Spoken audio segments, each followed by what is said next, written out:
Hi, this is the summary for week 4 for the respiratory system. I'm Dr. Peter Minke, and this is Minke Wellness. We've been going through the respiratory system using a number of different approaches. This week we focused a lot on breath and breathing and using what I call the therapeutic breath system. So the first part was we had already introduced breathing into as part of our whole therapy program and the therapeutic breath system, and we played a little bit in the weeks past with the breath cycle and breathing into the left and the right and the front and the back, and starting to get aware of our breath and working on breath volume. And this week we really pushed things a little bit farther in using our imagery, engaging our imagery to participate in using breath to work on promoting healthy tissue and to clear out the lungs and to work on emotional issues. So we'll talk. Let me go over what we talked about this week, and if you want more information, you go back and watch each one of those individual videos. The first day on Monday, our focus was to begin this concept of a cleansing breath, and I really strongly recommend that you have done all the previous stuff, because when you start doing cleansing breathing for cleansing, it really starts to move toxins and moves things very effectively. So we want to make sure we're hydrated, doing our morning water, taking our supplements, and we have started with the respiratory system very deliberately talking about the supplements, taking the supplements that are sulfurzyme and Super C for very strategic reasons. These are excellent support, really gentle and excellent support for the detox mechanisms for phase 2 cleansing. And so that's really the reason for choosing all that. So I really highly recommend that you have all that in your system before you go into what I call breath or cleansing breath, breathing for cleansing. The lungs cleanse through mucus. And so it produces a lot of mucus in the surface area of the lungs. Mentioned that the surface area of the lungs somewhere around about the size of a basketball court. So there's a lot of surface area, and it's cleansing constantly, flushing with fluid. And so we did our breathing in and making that connection to the fluid interface, which is that mucus, and trying to help that mucus clear out. So we used the breath to come in and pull and reach and get the whole. So I'm breathing to the left lung. And as I bring in first breath is that listening breath, second breath to imagine pulling that mucus up and out, and then right side of the lung,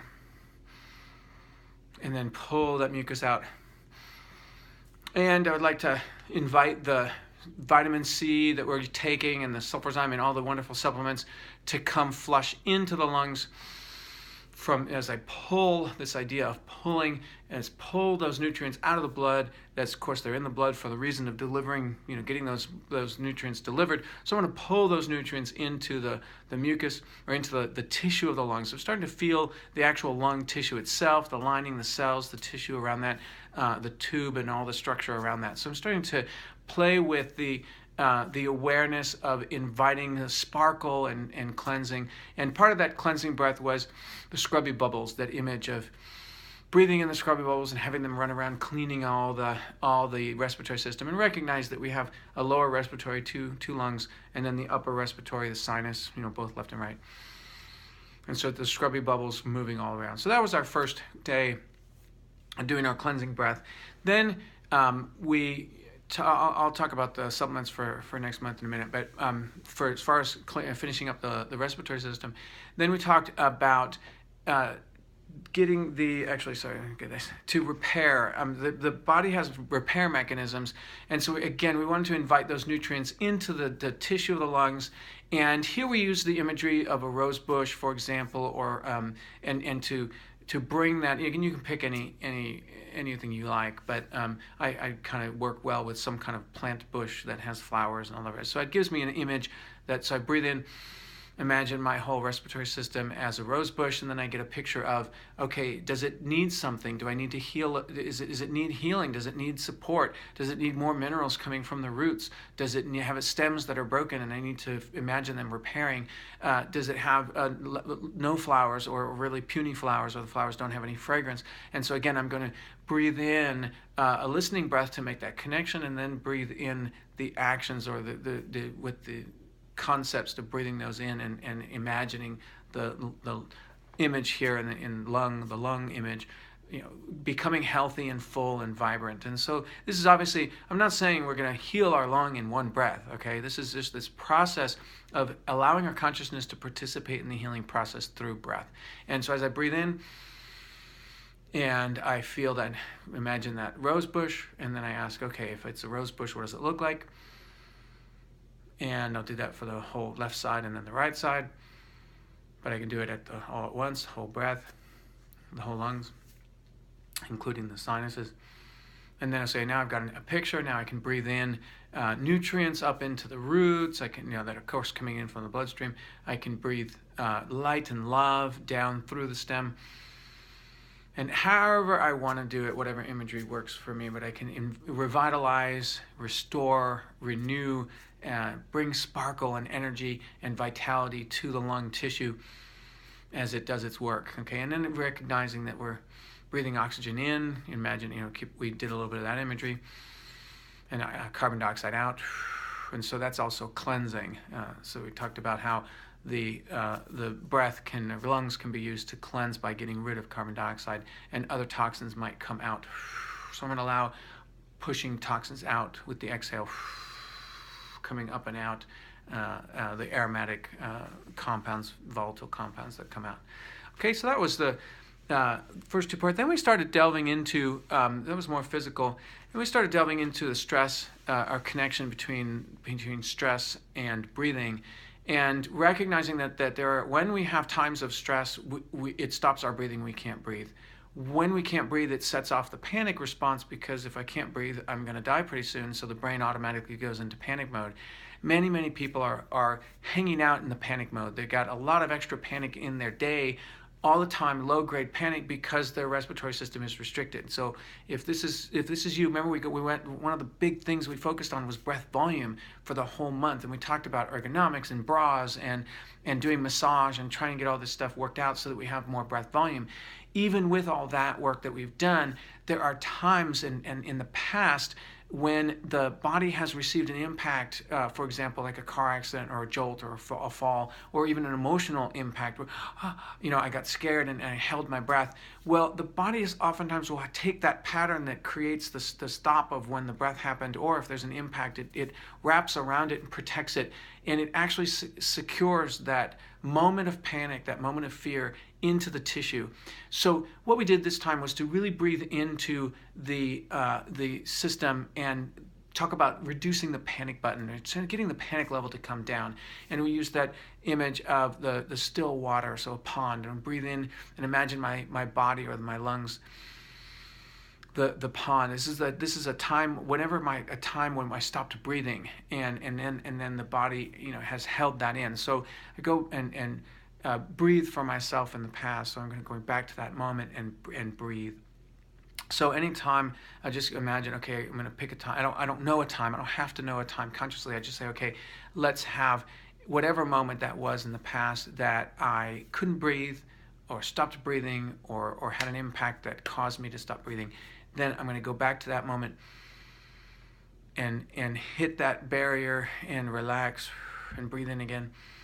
And I might even use my release oil. We've got our release oil, and put that on and use that, or inhale it. I can put it on. Of course, I could put that on, but I could put it on the area that felt like it was wherever it received the block, or wherever that impact happened, or the place where I stopped breathing. Release and let go. And this is more, I'm just kind of, there's almost a physical connection to this. I'm breathing in and feeling where those restrictions might have been in the body. Then there are this emotional times when that has happened. And again, I might use that imagery of a pond or still water. So I breathe into my lungs and imagine my lungs as a pond, and you can see all places where it's rippled or upset. And I said, okay, now I'm going to breathe in calm, love, light,